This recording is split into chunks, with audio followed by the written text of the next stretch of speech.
Hello and welcome. My name is Becky Rose, Dungeon Girl, and today we are doing Ask a Dungeon Mistress, which is a bit of a departure for me. I don't normally do help in. Well, I don't normally do taking questions from an audience.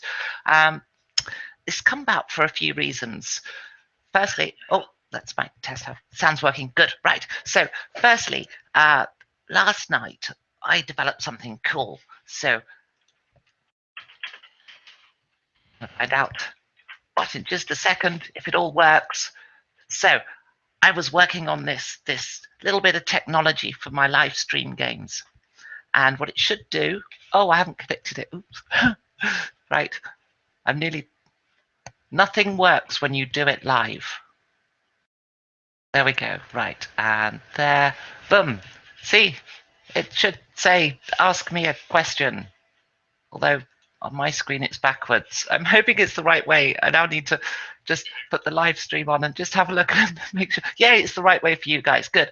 So in the YouTube chat, you can ask me a question and it'll appear on stream. So I've written this to my live play games because what often happens in a live play game is that we'll read out the chat messages at various points and we kind of miss the immediacy of it.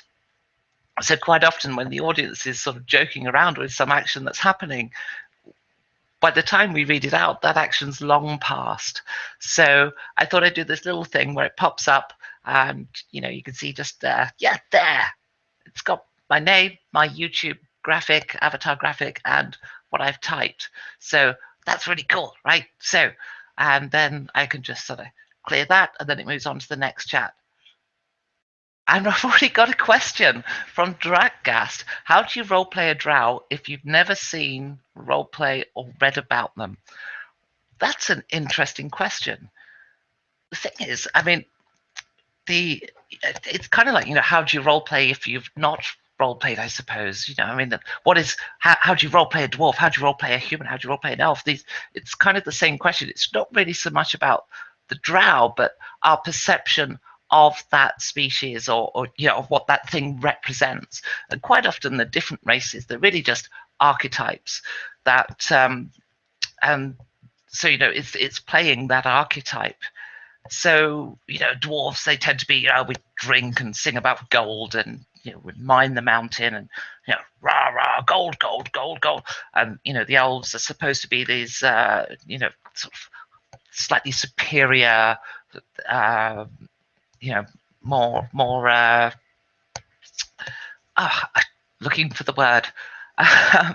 Well, they're supposed to be sort of better and more mystical and stuff. And the drow are the fallen elves who fell to ruin.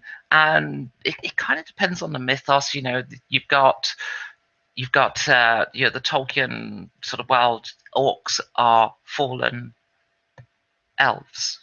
In the Tolkien world, they're elves that turn to darkness. And in D&D, the drow are the elves that turn to darkness, and the orcs are something else. So if you've got no knowledge of a particular species, then it's going to be hard to play. But you can summarize drow very simply. They're kind of dark and evil, and a little bit psychopathic. They represent this archetype of the sociopath. I think I would certainly have the kind of logic and reasoning that's very self-serving when playing a drow. They're essentially an evil elf. So they're also, if you learn a little bit about them, they do like their spiders and spider queens, and obviously there's the Dryder, which are the hybrid between a spider and an elf. So they you can bring elements of that spider worship and love of spiders into the character. But it's just to be that little bit darker than everyone else. When everyone else wants to rescue the human because it's the right thing to do, you want to rescue the human because it's the wrong thing to do. It's to explain, there's something in it for you, such as a reward or so forth. Try not to be disruptive to your party because you're playing this darker character, but at the same time, look for reasons to do things that just aren't quite in line with everyone else. So that's the approach I would take. I'm being messaged like crazy, which I've just got to close that window down.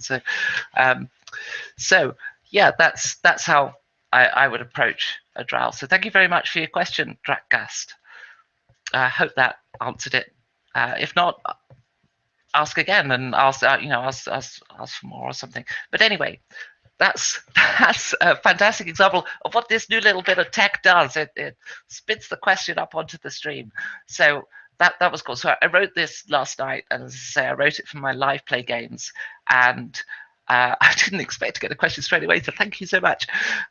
And then of course I thought, well, I've got to test this now. I've got to do something. So I thought I'd do this Ask a Mistress show, and I don't know if this will take off and be popular at all, especially not on a Saturday morning when there are very few people on YouTube and such. So I'm doing it totally the wrong time of day, but I just had to go and check this thing out, see if it actually works, and it did. It worked. I had a question already. I'm so happy.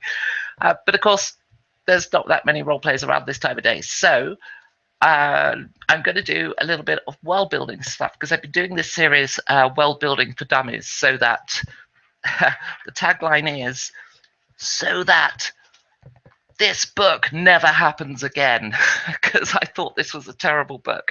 So far I've covered, another question. I've heard that Society of the Drow is very aristocratic. Well, this really comes down to what game world you're playing in.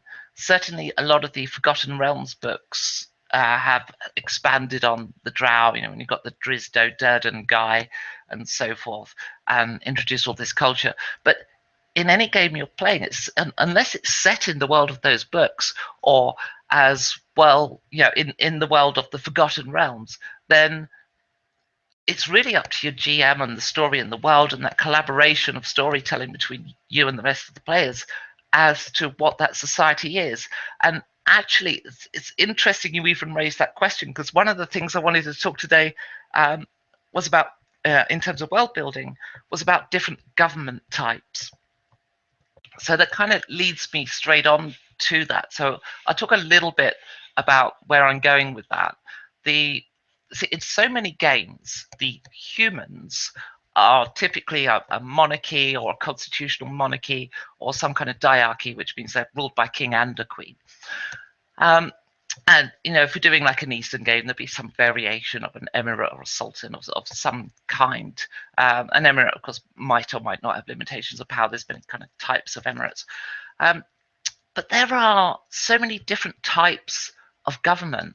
And I'm kind of, the only thing we really put in our fantasy games is good queens and evil queens, or good kings and evil kings. Really, there's so much more than that. Even when you look at monarchies, there's different types of monarchy. Queen Amidala, for instance, in the Star Wars series, was an elective monarchy, which always struck me as a little bit odd. It's sort of like, and it kind of strikes me as odd anyway. It's like Star Wars was playing into this trope, because it's a film for kids. It's playing into this trope of like, every little girl wants to be a princess, and that kind of amuses me really, because like America is so pro-democracy, and of course Star Wars came out of America, so when they put a queen on film, they had to have her elected. But yeah, that's an elective monarchy, and our monsters tend to be if I get this right, a cratocracy, which is ruled by the strong. So and really, we can do better than that in our games. Very occasionally you'll see a republic or an empire, usually headed by a king or queen or some kind of despot. Very occasionally we'll see fascists, particularly in steampunk games and futuristic games, or World War II, obviously, Call of Cthulhu and stuff like that. We'll see fascists, or some kind of evil variation thereof. Mind you, fascism's pretty evil in itself. And occasionally we'll see some kind of aristocracy. So, like houses, like the Dune system, or some kind of dictatorship or autocracy. But there can be so much more than these different government types. Then, if you just sort of Google different types of governments, you get all sorts come up. And just look around us in the world. In the West we have a bankocracy mixed with the plutocracy. So that's ruled by banks and ruled by the wealthy. We have a democratic system that revolves around the generation of wealth for the politician in order to use for the marketing, which means that the wealthy always stay in power. So that's where we get the bankocracy and the plutocracy controlling Western governments. Then you take it as far as Mexico and Italy, where you've got the kleptocracies, which is ruled by thieves. So you get the mafia governments, the drug cartels, and so forth.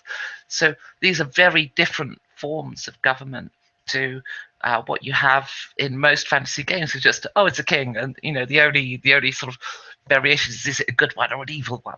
Are they going to be friendly to the party, or are they trying to take over the world? Occasionally in a sci-fi game you'll see, like, if I just get the book out. Oh, dropping my mouse. That's not good. I'm going to need that. There we go. So this game has I've got to make sure I get this right, because I've got it written here, because a corporatocracy. Or you could maybe describe it as a plutocracy. So it's ruled by corporations and the wealthy. They're sometimes called an oligarchy, because oligarchs are the wealthy people and so on. But here's a few others that you might consider putting in your world. A geniocracy, which is ruled by the intelligent. And the campaign that I'm running online, my live play game, the players haven't traveled there, but that world setting I've come up with, I've been doing a lot of writing for that. And there is a geniocracy in that, in a different city. A timocracy, which is ruled by honor. I've got a good example of that. Again, it's from the same world setting as my live play game. Not that the players have gone there yet, but my giants have a system of honor or glory.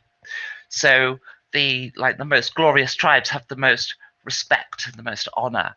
So they're treated well by other giants, and then you get other giants that are they're just traders and nomadic tribes and stuff, and they're kind of looked down upon. So in any sort of cabal or discussion or political discourse between giants, the one who has the most honor and the most glory would be considered the most correct.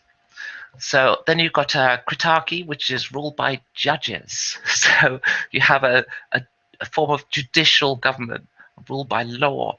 There's a stratocracy, which is ruled by military service. There's a couple of examples of that as well. Sparta was a stratocracy. And Starship Troopers, if you remember in that film near the beginning, you had in order to vote, you had to be a citizen, and to be a citizen, you had to have done military service. Then there's a theocracy, which is ruled by religion. Anarchy, of course, which is no rule at all. That tends to result in critarchy, which is ruled by the strong. So the list goes on. I'll just cover a few basic ones, because there are hundreds. There are as many forms of government as there have been countries, sort of divided by 50, for every sort of 50 years or so. Number of countries in the world throughout history divided by 50. There you go, something like that, multiplied by years. That's how many government forms there are. There's so many. So socialism, where the workers rule through a system of cooperatives. They run all the industry through by having those companies as cooperatives. Cooperatives are a particularly efficient form of business. So you can have a socialist capitalist, social capitalist as well. But under a socialism, public services will usually be owned by the state, such as healthcare, education, and sometimes farming. There's a couple of odd exceptions. You've got Maoism in China, which is kind of like this. It's sort of Lenin Marxism, kept under a state of constant revolution. The idea being that the revolution keeps government close to the people. Socialist republics such as China now and Vietnam, which is ruled for and by the people with no direct election. So what tends to happen is a ruling party will decide who is going to lead from then on and so forth. Federalism is a sort of a supreme power version of that, so where there's sort of no sort of constitutional or limitation on power of the government. And then if you're doing a sci-fi game, a corporation, you could even go as far as a cyber synagogue, which is ruled by statistics. So I'm getting messaged like crazy here. My message is going off. Shut up, phone. Away. Right. So yeah, going back to your question, sorry, I deviated quite a lot there. Drow society being very aristocratic, it's down to the world setting. So yes, if you're in Forgotten Realms, sure, you've got to take a lot from the books and so forth. I've never read any of them. I'm not a particularly big reader, so yeah, that's got to be a discussion with your GM. So next question. Dragcast again.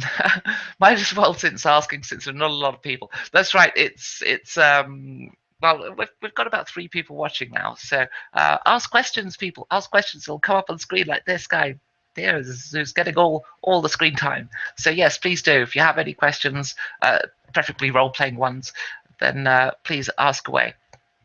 Just in the YouTube chat box, and it comes up on my screen. There's no special software required. Just within YouTube, hit the chat window and type away.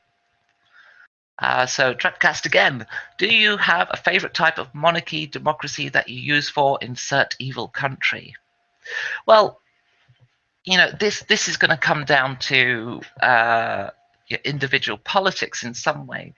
Like, for me, I'm left of centre. I'm slightly right of communism, I often say. So for me, like, the most evil thing would be a fascist government. But you look at the culture in America, and quite often socialism is considered to be evil in some parts of America. So there really is a great variation there.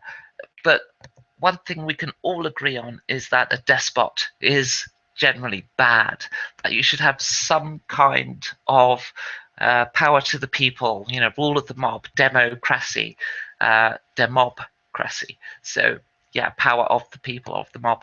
So being British, I live in a constitutional monarchy where the Queen rules and is advised by and has limitations on her power and is advised by a government that's elected by the people.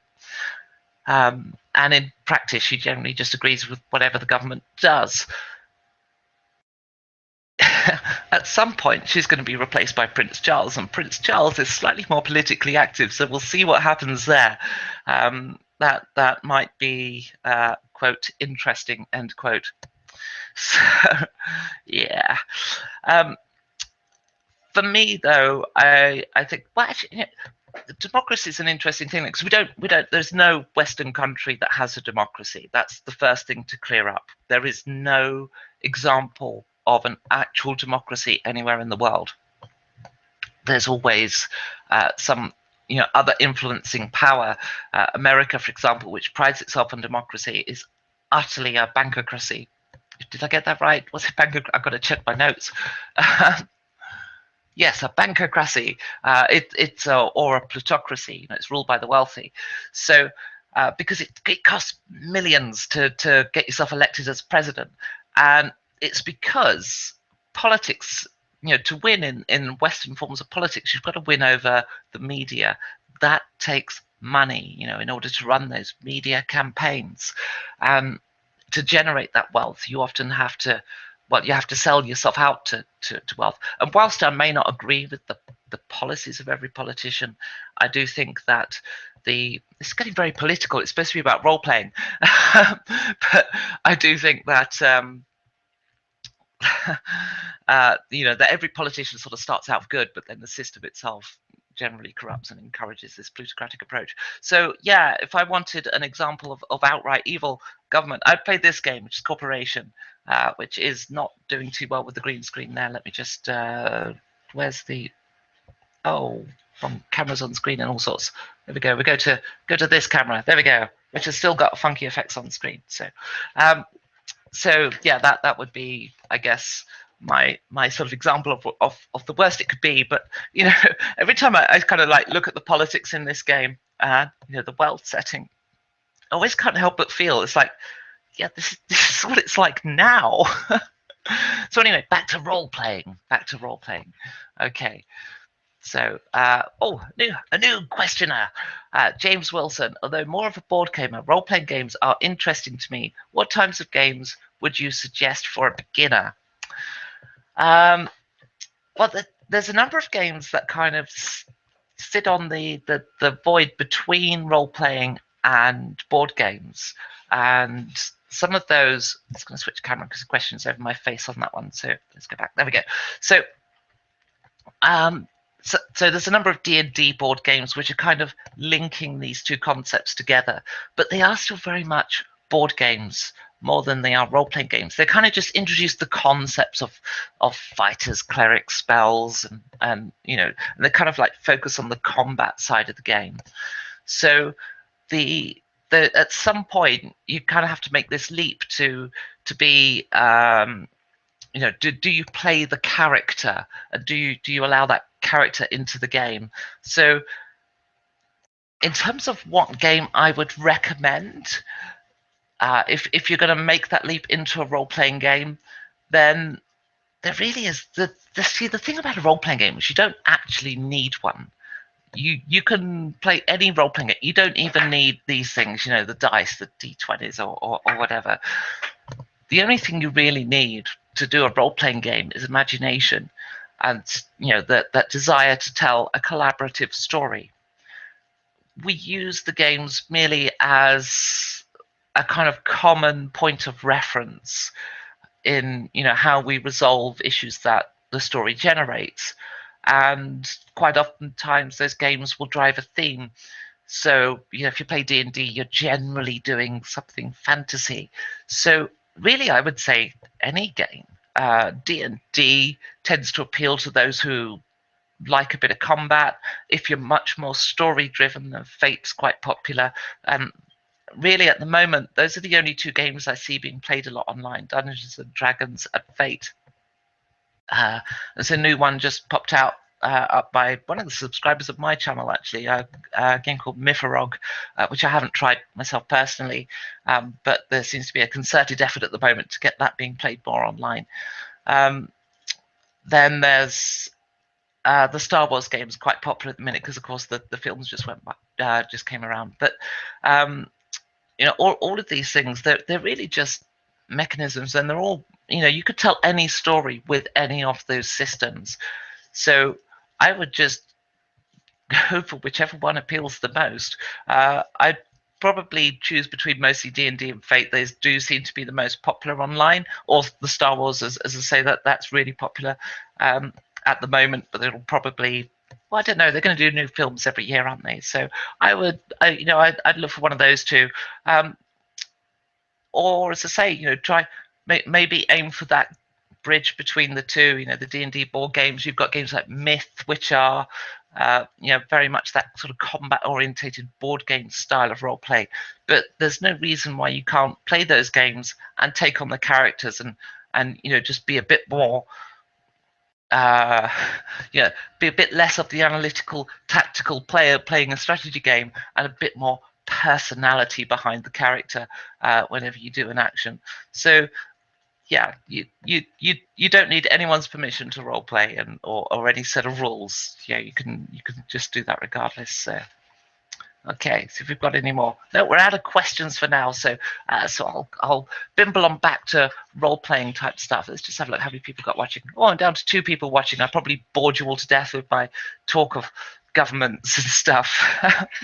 But yeah, governments are different types of government in your role-playing worlds can really give some character to your cities and your locations, and we don't need to just be limited constantly to this endless string of kings and queens. That'll be the good or bad.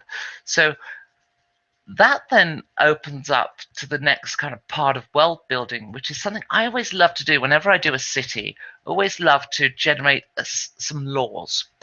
One of the reasons I often sort of think about the type of government first is that often drives the kind of laws that are in that city.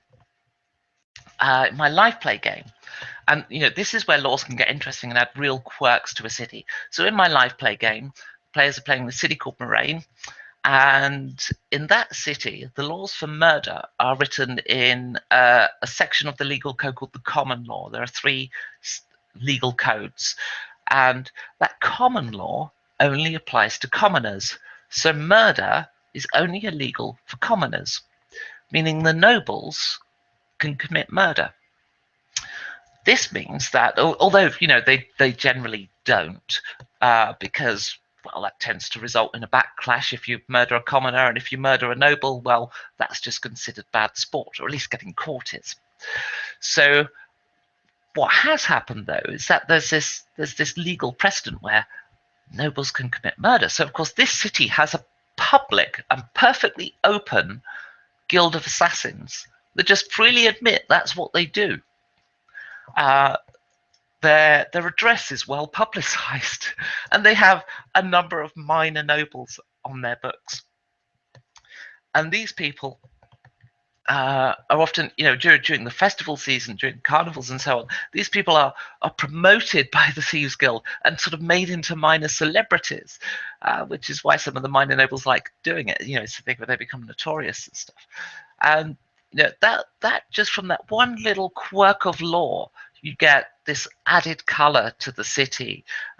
Moraine is also an archipelago city, so its most prolific or its most strict rules are regarding tampering with erosion defenses. It's so serious to tamper with the erosion defenses, to protect the land from the river, that if anyone's caught doing it, you can be killed on the spot without trial or jury, which means that the city guard will often use that as an excuse for when they make mistakes. So if the city guard kills someone by accident, they'll move the body to the erosion defenses and say they were tampering with the defenses. So by that, they can kill anyone they want to. And that, of course, has repercussions. So the legal system, or thinking of the governments, opens up thinking about the laws. And for the laws, I tend to think of like, what style of government is this? And I think about what's unique about the city in terms of its geography and stuff that might influence some laws. I have one of my game worlds, I have this city where in the center of the city there's a certain area where you're not allowed to make a sound, because this is my city that's controlled by the genocracy, so it's ruled by the intelligent. So they've declared that the center of the city is for quiet meditation and contemplation. So you can't make a sound. And this has resulted in all sorts of weird and strange laws, like closing the door to the cloth shop on 23rd, 23B, whatever street, is illegal during business hours. So, that shop has to open its door in the morning and then leave it open all day and then close it in the afternoon. So on a cold day, the shop's really cold, but that's just a bit more color to the city. Part of the center of the city is given over to a form of martial arts where they work in absolute silence. So there have exceptions in the laws where they're allowed to make the sound of weapons swooshing from the air, but they're not allowed to make contact. So there's this form of martial arts where they specialize in not making contact at all, and they're absolutely silent, making them very, very stealthy.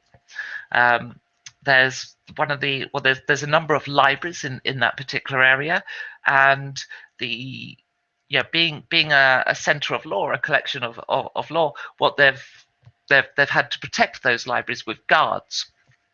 So when a new guard starts, his halberd or whatever will be passed to him by by the previous guard. But of course, the armor isn't going to fit. Armor has to be fitted to the individual. So what they have to do is they have to make a special petition to the intelligentsia, the ruling party, to allow them to move the armor into that zone, so that and it's then kept there in a locked cabinet in the library.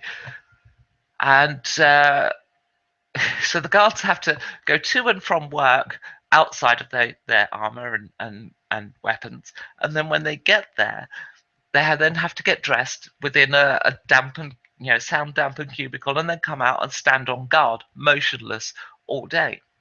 And but quite oftentimes these guards won't have their armor because they're still waiting for the special exemption to be made to allow them to ship their armor in. So there's all sorts of quirks like that you can do from the city, and that that just idea of silence is just inspired by, well, what would intelligent people do if you took them to the extreme of wanting other people to be intelligent too? But they'd want to study and to do the studying and learning new skills and reading books and stuff. You want silence. It's like a library on steroids. So yeah, government types and laws really add color to your cities. And then we get on to, I'm just going to clear the post. So enjoy your modeling there, Sean Driscoll. Let me just switch camera. As you can see in the background, if it works, yeah, there you go. That's the dungeon I'm working on back there. So I'm going to be modeling that soon myself. Oh, it's already modeled. I'm painting it. Okay. So, another one from Sean Driscoll. How big can a floating castle be without seeming impossible, or is there no limit? There's no limit. The yeah, you can have an entire continent that's floating. It just at that point becomes pointless. You're better off having a limitation in size, otherwise it doesn't feel like it's floating. But it's not that it would seem impossible.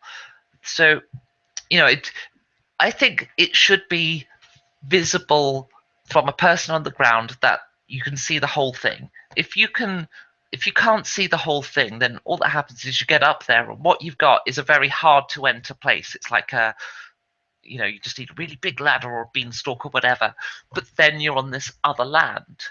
Whereas if you can see it all from the ground, then what you've got is something that floats, and that's a contained environment. So I guess set that as my limit.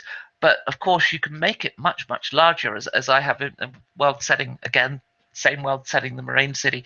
But there's another place in that world that on the live play they haven't gone to yet, but it's in my setting. It's called Salen's Reach. And Salen's Reach was a massive, massive floating city in a previous age that was built by a wizard called Salen, but he's long since dead.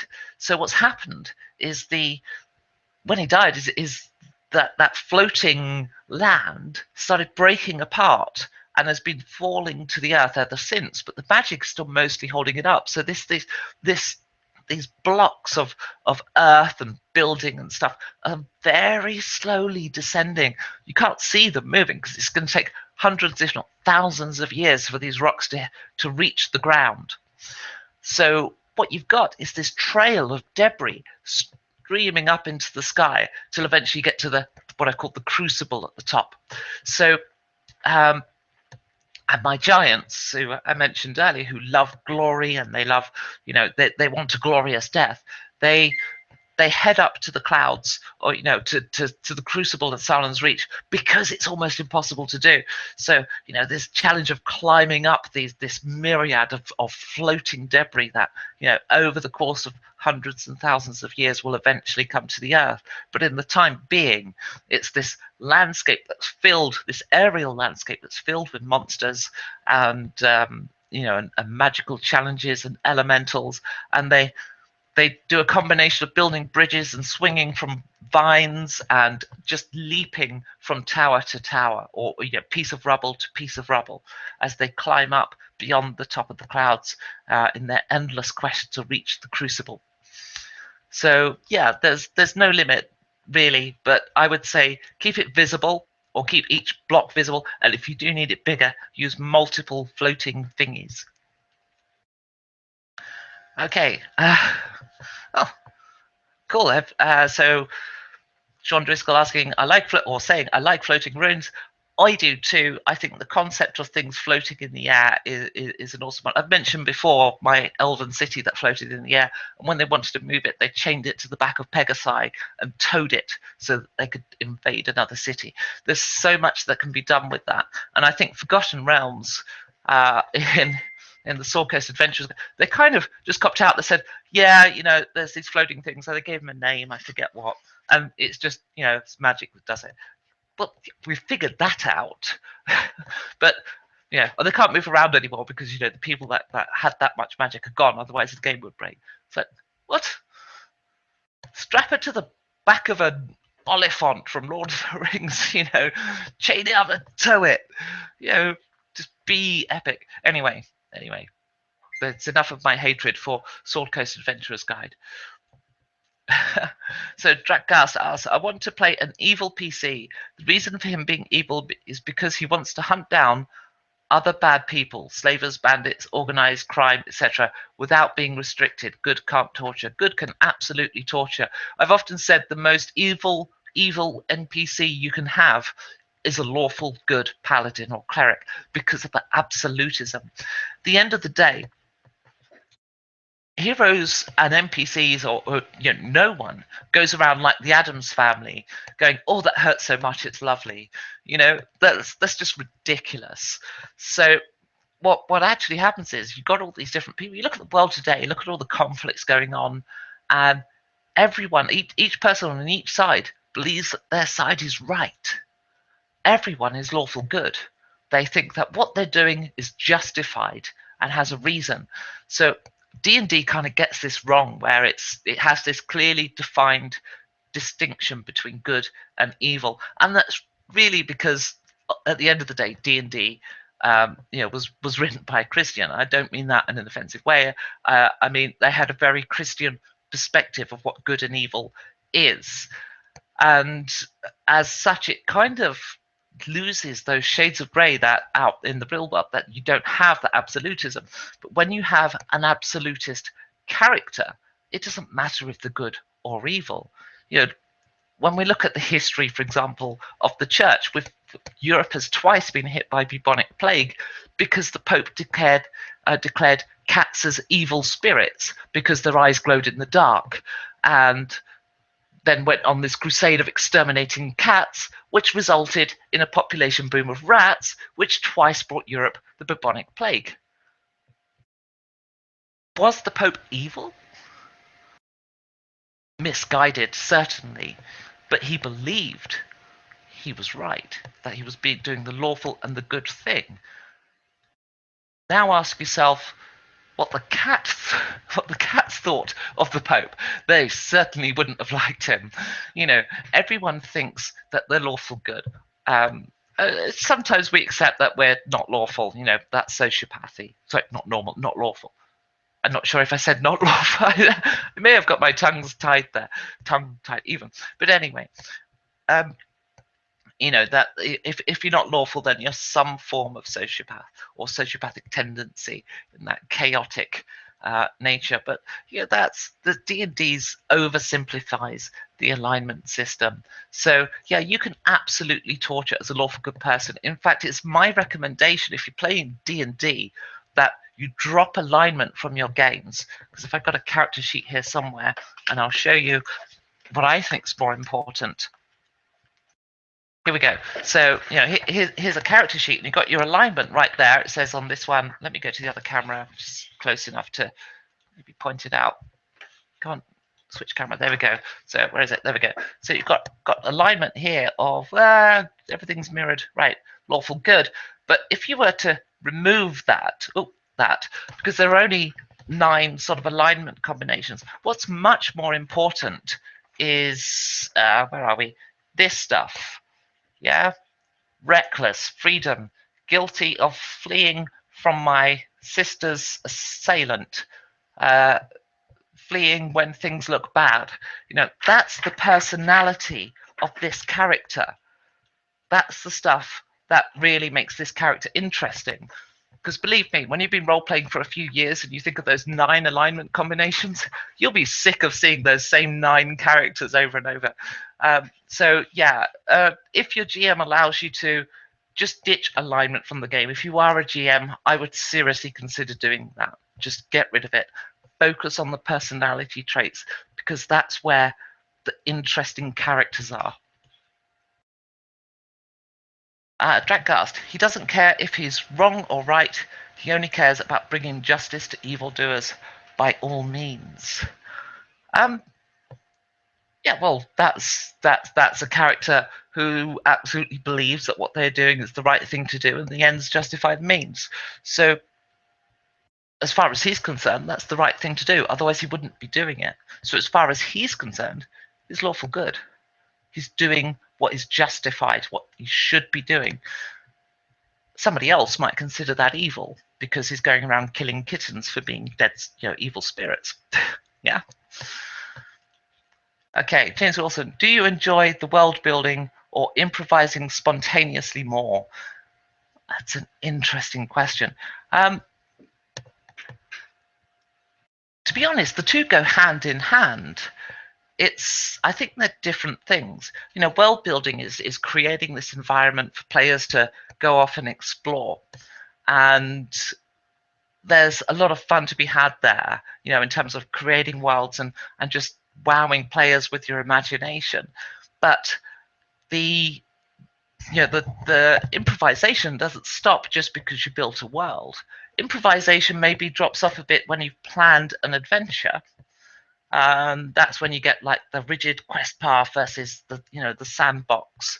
So if you world build and you play in a sandbox where the players can literally do anything within this world, they can follow their own sort of paths and stuff. That's when you begin improvising. And for me, I use a mix of improvisation and planned encounter. So I'll know in my world that certain events are going to happen. In my Return of the Winged Trinity, I knew the Dragon War was going to happen. I knew Moraine would become occupied. Everything after that was improvised. Although at the beginning of each session, because I knew where they were, I'd have come up with some ideas for encounters that I then chose to use or not use, depending on what happened.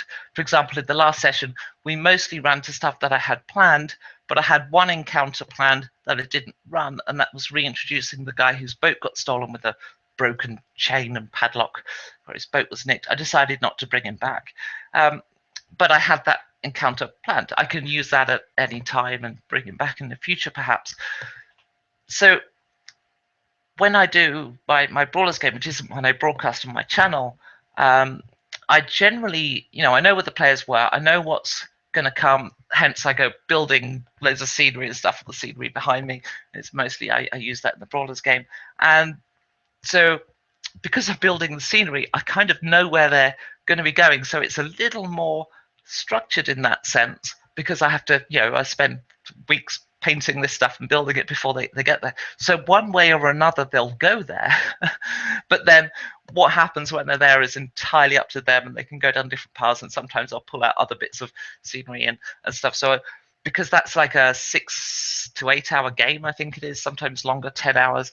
So I'll have the start of it planned, but then it goes much more freeform later on. So yeah, really, it's a mix of the two. And I think you kind of need to have that mix, or you can't plan for everything, and you shouldn't be so rigid. It's like, well, I've only got that. I have a friend who tells me a story where they created characters, and the following week they met up to play, and the GM asked my friend, right, what do you want to do? And my friend said, right, we go off and do this. Now, set the scene and said, right, what do you do about the situation? And they said, right, we're going to go and do X. And I forget the details of exactly what X was, but the GM said, oh, I haven't prepared anything for that. Okay, I'll write that up. I'll see you next week. And walked out. And the game literally lasts 5 minutes. So, what? No. No. You don't have to prepare for every encounter. So as a GM, you need that flexibility. But yeah, I'm good either way. I like to do world building. I think if you do prepare your encounters, they'll generally be a bit better, because they can be a deeper and more involved and have more twists to them that all tie in together. But it's no problem not to do that. But a mix of the two is where the money shot is. So Drakos asks, kill an innocent to get to know where the hideout is, where the mafia boss lives, for instance.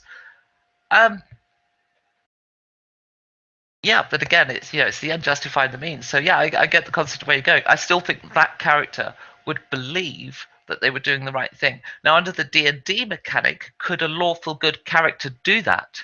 They could absolutely justify it as the needs of the many outweigh the needs of the few, and that's going to come down to the personality of the character, which is why I say this stuff is so much more important than alignment. You can just ditch alignment from new games and they'll be so much better for it. Sean Driscoll says, Dinotopia, have you seen it used in a D&D game as a world setting? I haven't. I've only occasionally seen dinosaurs used in D&D. They've always kind of been there as monsters in D&D, but I think I think a lot of GMs kind of avoid it. Yeah, I don't know. I've not seen it done personally in any game I've been in. The only time I had dinosaurs in a game, I was doing a time travel game, and it was, I can't remember what game it was. It wasn't D&D. Might have been Rollmaster. I can't remember what system we used. Possibly even Traveller or something. I don't know. But anyway, it was like this concept of it was today's London, and one day time travel is invented. So what they did is they said, right, if we allow people to travel back in time to before time travel was invented, that's going to possibly destroy existence. So we have to ban time travel back beyond the starting point. So so what happened is you've got this point in time that is the earliest you can go back to. And of course, throughout history, the one place in time everyone wants to go to is the earliest point they can go to. It's like the most popular tourist destination of all time. For a time traveling civilization. So on day one of time travel, players are in London, and you've got like this small native population. If you've been to London, it's crowded, and they're kind of walking around in the daze. What's going on? Well, all these new buildings are going up everywhere. These stunned people are like, I don't understand. What do you mean time travel's by? There's a new building. How's that being built by that green stuff? Absolutely confused people. So of course, what they then discovered was that their civilization actually didn't exist, and that they had to go back and seed it, because turns out that the whole universe was a paradox. So the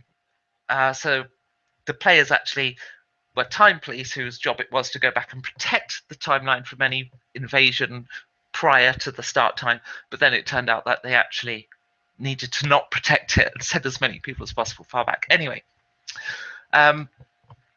so yeah, that's the closest to Dinotopia I've got, where my players ended up right in pre-civilization, and we're trying to protect the early cavemen from tourists.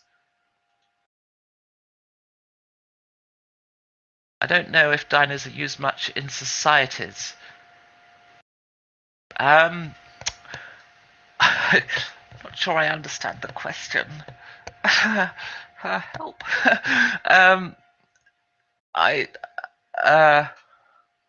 Help. Did dinosaurs have societies? I thought they were more of a herd. Right. James Wilson says, do you feel that the generic fantasy setting is overused? What sort of things do you do in your games to make this setting more interesting? I think generic fantasy in and of itself isn't overused. I think the problem with generic fantasy is it's quite often not extended upon. Like when you create a fantasy world, you've got to make it interesting. And that's one of the reasons I'm doing this little world building stuff. This book here is generic fantasy. There is nothing worthwhile reading in this that hasn't happened in just about every adventure I've ever played in. It's so dull. After reading this book, I can find no reason I would ever want to adventure here. As a GM, I learn nothing. as world builder, I'm not inspired. I mean, they even do things like their cities, and it just drives me crazy. But like all the cities, there's no buildings outside the city walls. It's like every beginner mistake ever. Um, but I think certainly in the games that I've played in, I've never played in a in the game of which has been run by a GM this stupid. Uh, that's not to say, and I say that, and of course, I kind of know at the same time people are playing this and loving it. Well, great. Um, but if you're loving it, it's not because of the world setting. You're loving the story, you're loving the adventure. The world setting is the most dull and drab world setting you could possibly play in.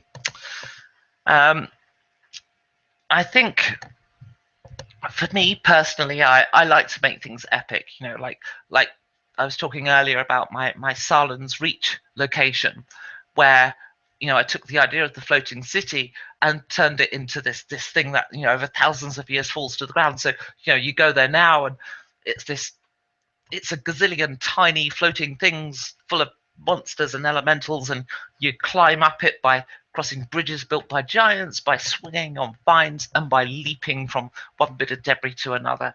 And it's epic in nature, and I like to do epic. That's a personal preference thing. Would do so is it overused? I don't know. Not in my groups, but what sort of things do I do to make them more interesting? Is I take an idea like a waterfall, for example, and I take it to the extreme.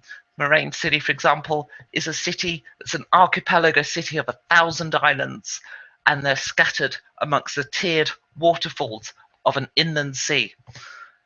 Just take it to the extreme. I would quite happily do a waterfall that stretched up above the clouds or into or literally just came from the clouds. I'd happily do permanent rain. I would. I was watching the Rogue DM's world building video for her Mariva setting that I'm playing in. Actually, this background relates to that game. It's just the one I've got loaded on my camera because I was trying to decide what background I'm going to use in that game. And that I was watching the video, one of the things I said in the chat was that she was looking for something, like she was thinking marshes or something that trains went over on a raised area, so something beneath that they can't put the trains on, and she was thinking of marshes and stuff. I said, why not a gigantic whirlpool? Just make it massive and it swallows up all the dirt and stuff. And then that inspired in her the idea to have that something that was recently constructed by the city to take away the pollution of the city. And take an idea and push it to the extreme. That's just make it epic, make it bigger, grander, more dramatic, and more magical than anything before it. And you can literally take anything, any geographic feature, any concept. I mentioned this one before, but I once put a city inside a statue that reached up to the clouds, a dwarven city. So you're looking for the city, and all you find is this statue that's like a giant statue as an homage to a legendary dwarf of times past. It turns out the city is inside that statue. The center of government is where the heart is, and that kind of stuff. And the veins are where the sewage treatment and water supply runs through the city and so forth. Not sure I've got the context for that question, Sean. In human societies, sorry, because I'm seeing the chat stand alone, one question at a time. So when I get a statement to us like that, I'm afraid I've lost the context. So, but didn't you have a question earlier? Actually, let me just go to the video chat. What were you saying? I don't know if dinos are used much in human societies. I don't know if dinosaurs in human society. I don't know either. As I say, I mean, in my games, I've never had, never really seen much in the way of dinosaurs. Okay, so that's all the questions I've had so far. So, let's do a bit more world building. And so, the next kind of thing I look at in terms of my cities, after I come up with the legal system, I start looking at what is the city guard. Oh, I've had a question pop up. Drakgast, I have an idea where basically people find weird stones. These will corrupt them. The government comes in and takes them. They find out that an elixir of these stones will make people stronger and tougher. And then this question's continued. But so I have an idea where people basically find weird stones that corrupt them. The government comes in and takes them. We find out that an elixir of these stones will make people stronger and tougher. Continued. Not continued. We've got another question. Have you created a new class for a player? And if you do, what's your process? I started doing and I didn't finish it unfortunately because I got distracted by world building. But I started doing a archetype, or not so much an archetype, prestige class, whatever you want to call it. When you get to level 2 or 3 and you choose your path. And I was going to do the wand maker from the wizard, sorcerer, and warlock class. This kind of, and I wasn't sure which one I was going to put it in. Probably wizard. So somebody who makes wands, and I was kind of like going to do it like a cross between Harry Potter and that old Star Wars game where you could build lightsabers. So you had your magical hair or something, unicorn hair or something, and then you choose your wood, and different woods would be good for different things. Then you choose your lens and stuff, and it was coming along quite well. But I never actually finished it. But I think the the first thing is you've got to have you've got to have something worth creating. So it's got to have something that's really unique about it that will make somebody want to play it as opposed to something else. But at the same time, you've got to balance it with everything else. So you have to be looking at the other classes and making sure everything you do is in line with that. If you're giving someone an ability, you've got to make sure that they get the same number and power of abilities as an existing class. Otherwise, you're going to make sense either overpowered or underpowered. So yeah, it's really like I'd make sure that I'd look at an existing one and I would give my new class the same strength or comparative strength things at the same time. Okay. Not sure what that question is. Okay. Dragas. Oh, right. So this will be the orbs thing, but they will deny everything. So this will be the government takes the orbs, and the orbs give people extra stats and stuff. So, but they deny everything. The government denies everything. The party finds out about this, but nobody will believe that the precious king would spread something so vile. The king doesn't know side effects. Younger brother hides it. So these gems, the government hunts them down because they give you bonuses to your stats, and then they deny that they collect them. Is that what you're saying? I'm not sure what's vile. And then there's side effects, but these side effects are beneficial, right? It's bonus stats. I would be careful with that though, with modifying stats, because I was playing a game recently where I was playing a druid rogue, which is a fantastic combination. You play an assassin, rogue assassin who's a druid. You get all of the druid spells, just kind of make the rogue awesome. You need advantage on your attacks for your sneak damage bonus, fairy fire. The ultimate low level magic weapon is the flame blade, because it's a scimitar like weapon, so you can treat it as a finesse weapon and so forth. You want to sneak in somewhere, change it into an animal, and it's just such an awesome character concept. But the GM unfortunately gave me loads of bonus stats. So I was kind of like collecting these tattoos, and I ended up with in fairness, I kind of rolled bad stats, so I understand why he did it. But it gave me like +2 in strength, +2 in dex, +2 in con. I only got +1 in wisdom. I only got +1 in dex, actually. But anyway, I sort of collected these tattoos that sort of boosted 5 of my 6 stats. And then what I found is, even though it was only correcting something that had happened during character creation, I'd rolled bad stats. But I ended up able to succeed at most things. I ended up too powerful. Adjusting stats is a substantial change in a character's power, because when you adjust a stat, you're not adjusting one thing. Like if you adjust dex, you're adjusting all of those skills that relate to dex, and that's actually a substantially powerful boost. So the book does give you some stat bonuses over time, or you can trade them for feats or something, but I would be careful about adding even more to that. Otherwise, by the time you get to high level, you're going to have straight 20s and everything. So, yeah, be careful with that. I just realized I got my buttons on the screen. Just that. There we go. So, yeah, do be careful with that. James Wilson, what would you consider to be your favorite fantasy setting? Oh, are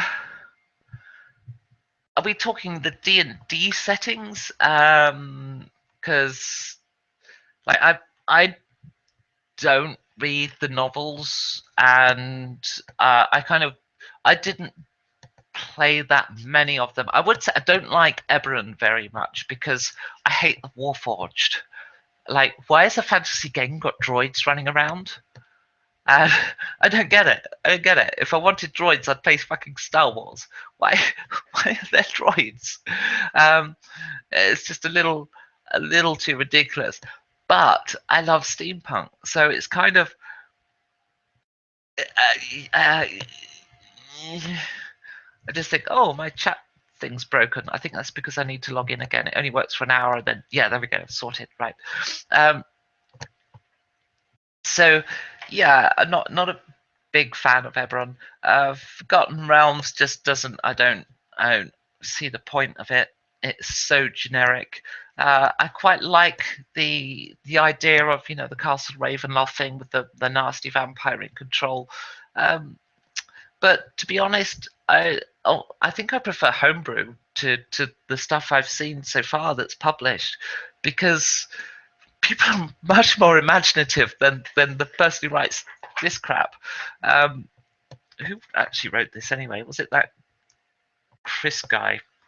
Doesn't actually say who wrote it. I presume it's just a collection of staff writers. Um, no, it was written by Philip Athens. Oh no, he wrote a book, a Drizzt book. Lead designer Steve Kenson. Sorry, Steve, I don't like your work. Okay, let's go on. Oh, so these orbs were penalties. So why does the government hunt them? So you say the government hunts them and gets them,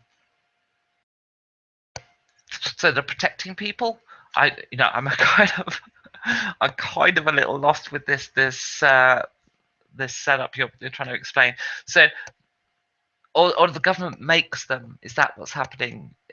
If so, why? How do they get them out to people? Why do people use them if they're bad? Okay. Uh, it makes them stronger but turns them into abominations after a period of time. Right. PCs will not be able to take the elixir because the corruption will take them over. I guarantee you the PCs will.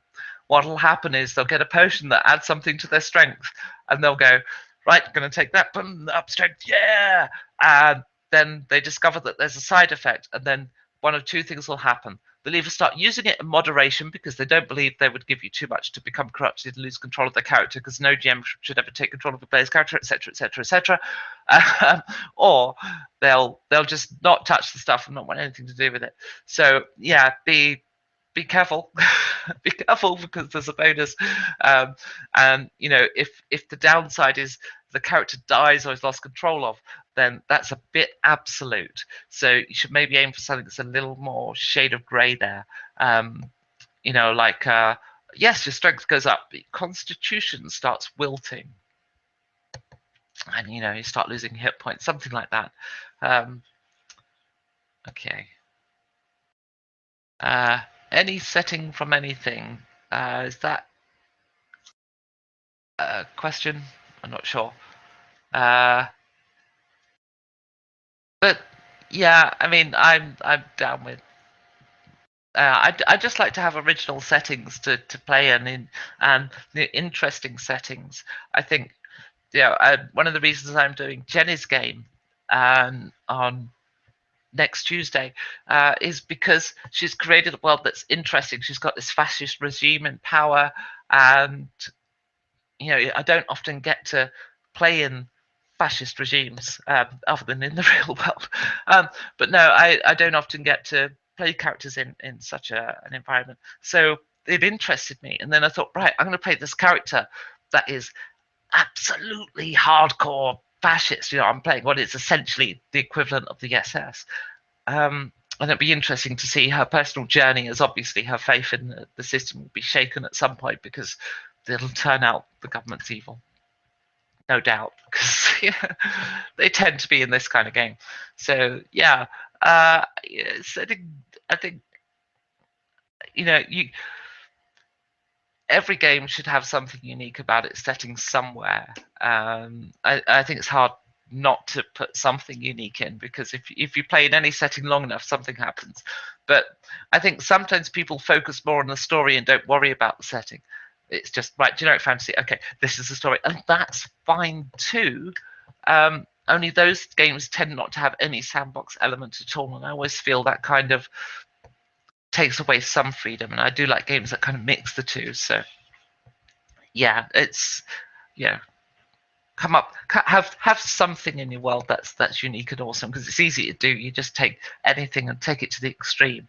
I've got a mug here on my desk. What if the world's biggest mug had been made by dwarves? It was full of alcohol and they drank it communally. If that idea just came from a mug, just took it to the extreme, it might not be a very good idea, but that was instant. So it's just take anything and extreme it, right? Okay. The party has to infiltrate in the high society so they can find out who's behind spreading these. This will be the spheres that hurt you. How do I roleplay influential people not knowing about the stones and corruption thing? Well, if they don't know about the stones, why would the party need to infiltrate them? So I think they have to know. Um,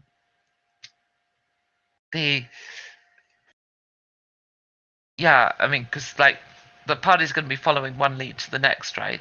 Trying to find out what's behind the stones. So there's always going to be something that takes them to each person that they go and speak to. So and they might only know part of the story. They might only know that yes, I was asked to ship some stones in a box. I took them from this city to this city.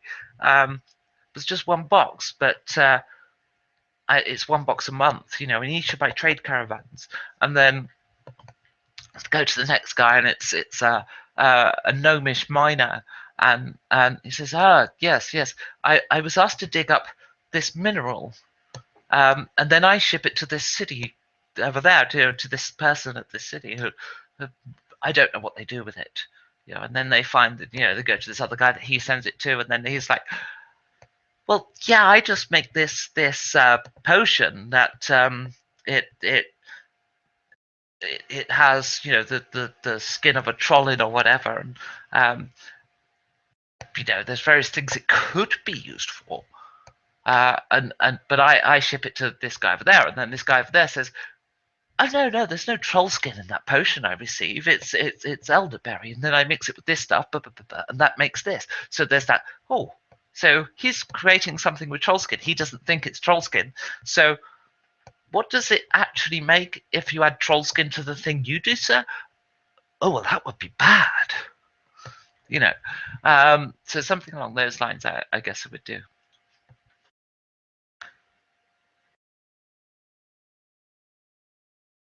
Ah, okay. Last question for a brief question way. Yeah, it does. It's a little confusing because obviously I'm jumping between questions and different people's questions and so on. But I think I'm getting like the stuff from you is on this line of these hurty spheres. I should call them hurty spheres. Spheres of bad. That's all the questions for now. So, yes, I was going to talk about city guard and who are the city guard in your world, because quite often, we have this concept of right. I've got this government. I've got king, queen, whatever, a kleptocracy. I don't know what kleptocracy. I think I just made that one up. Let's have a critarchy. There we go. All of them strong. And right, so they've installed this city guard, and right, who pays them? How are they funded?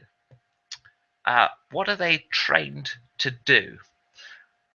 This is important when you consider the city that you're in the international context. How does it relate to the other cities in the region? Are they all under the same empire? Does that empire demand a tithe of men for military service? Does that city have to protect itself from the nobles and power families, etc., of the other nearby cities? Because if they have to protect themselves, those city guards will also be soldiers. They'll be the same thing. Your military and your police force will essentially be the same thing, because this city needs to be able to raise an army quickly. Therefore, it has some form of militia. Well, when you raise a militia, and you don't have a standing army, when you raise a militia, your most experienced troops will be those who handle weapons all the time. That'll be a city guard. So they become the elite troops, as it were, in a time of need. But if your city does have a standing army, what do you get them to do when they're not fighting? Well, you either do what empires do and send them off to conquer people, or you say, well, you're going to guard the city, so you're the city guard. So your army in a fantasy world and your city guard are quite often the same thing.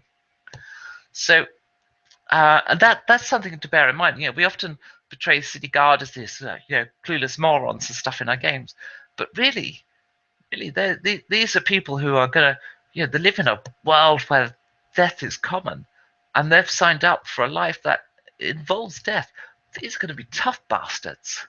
These city guards should be brutal, and they know that they could die at any moment in a D&D world. And so, I mean, of course, it depends on the world setting and so forth. But just rethink city guards in terms of playing Dumb and Dumber. You can have them not the brightest people, but it's because they're brutes. Or you can make them really, really competent martial fighters that are maybe uncomfortable searching through people's stuff, or maybe they're absolutely corrupt, love searching through people's stuff, and actually they're tougher than the Thieves Guild. That's why they're in control, and the Thieves Guild hide in the shadows. These people they're just the thugs with the biggest army, and if you think about it, government is essentially a protection racket. Pay your taxes or I will send people around to come and collect you and throw you in a dungeon. And however many people you've got, I've got more. That's the city guard, and so on in a fantasy world. They've got to be paid for, which means there's got to be taxes, which means that the city guard enforce those taxes. They are the arm of the strong arm, as it were, and most likely the nastiest guild in the city, depending on the city and the setting and so forth. I think I'm just kind of bored of Dumb and Dumber guards, so if you think of them essentially as a guild or the henchmen of the most powerful noble in the city, they start to take on a different life and a different ambience and tone than when you play them as this. Well, they're just part of what's in the city, right? Stop thinking of them like that. Start thinking of them as the military arm of a political force, or a crooked force if you're in a kleptocracy ruled by thieves. So that's kind of it. I think we seem to have. I seem to have exhausted you all of questions. Thank you for asking so many, because I was worried I was going to be doing this and I'd get 3 questions or something. So for everyone watching, thank you so much for asking so many questions and interesting ones. I hope my answers were good and helpful and stuff. I'm at the end of the day, I'm not anything special. I'm just another role player like you. But hopefully you got something from that. And maybe I'll do another one of these soon. But my new tech, it worked. Apart from when it signed itself out. Yay. So thank you for being part of it, and we'll see you I'll see you soon. I'm on Jenny's channel next Tuesday. And a question: do you think GitHub is a good tool for sharing D&D game session materials to your players, or is it better used for co-op D&D world building? To be honest, I don't really use GitHub for very much because I see this as something that programmers use. I am a programmer, but I don't like putting my code up in the cloud. So I run my own source control systems. So yeah, I do use Git on some of my systems. Sometimes I use SVN. It's just whichever fits. Believe it or not, there are sometimes reasons you would use SVN over Git. And you've got loads of programs that go, you use SVN, that's so wrong. Well, some software, yeah, and with good reason. And if you prejudge just because it's SVN, then you're an idiot. So anyway, GitHub for role playing. I don't know. I did recently a campaign I'm playing in Jenny's one uses Obsidian Portal, which I'd not seen before, but seems to have like wikis and stuff built in, and I created my character in there and stuff. So that seems interesting. Um, whether Yeah, I mean, I honestly thought GitHub is just somewhere where you exchange files, right? And I think role playing would probably work better with the wiki. So maybe check out Obsidian Portal. I don't know how good it is yet. I've not done much with it, but yeah. Uh, oh, I think we have more questions. Oh, thank you for watching, James. And how loyal are guards that just heard a serious accusation? King corrupt, sacrifice maidens of their king. Party says, guard, this king is doing bad stuff. I assume they won't be okay with that. But, um, well, but they won't turn on their king immediately. Uh, okay, that's a very, very interesting question. And it comes down to everyone's individual, so they'll all react differently and make their own judgment call. But you've got to ask, what's the best thing for that guard, right? Do they have a vested interest in that king staying in power? Yes, they do. uh, have they been slowly introduced to this idea of duty to their king, or did they need absolute duty to the king in order to do it? Look at the way the SS are signed in under Hitler's regime. They swore personal fealty to Hitler. So yeah, the a guard could absolutely maintain loyalty in that situation. They're not just going to automatically do the right thing because they're good guys, and sometimes they aren't good guys. In fact, oftentimes they're not. Really, the most important motivator in many D&D games is the individual need. If that guard's king dies, then they're out of work. What's more, as a hired henchman, they've just proven that they have an issue with loyalty to their master, so they're going to struggle to get work again. Have seen the anime Full Metal Alchemist, and if you have, how will you create a class that uses alchemy, and how you think that kind of power could affect the world? I haven't seen that anime. I'm not much of an anime fan, I'm sorry to say. Sorry. So I don't really know much about that film. And I think your question is probably very specific to that film. If I just gave some general alchemy answers, I don't know if that would be adequate. But there are already alchemy classes in that have been created on homebrew stuff. Can I find it for you and put it in the chat link? Let me just kill the overlay for a second while I just look for. It's all gone horribly wrong. No, just close that. There we go. Right, I'm just going to find a file if I can. Because I'm pretty sure somebody already did an Alchemist thing. Alchemist 5th edition PDF. Right, I will put a link in the. How do I. Oh, give me a copy URL. Copy link location. Right, see if that works. Maybe, don't know. Try that link and put it in the chat for you. Wrong thing. There we go. Right. Have you? So I don't know if it's what you're after or not, but that's in the chat for you. Oh, there's the link. I'll just skip past that. So yeah, well, that's it for me this week because I'm desperate now for something to drink as I've just been talking for however long that was. So thank you for watching, and it's been awesome to chat. Thank you for all the questions. It's been a real pleasure, and ta-ra. Thank you. Bye-bye. How do I stop it? How do I stop?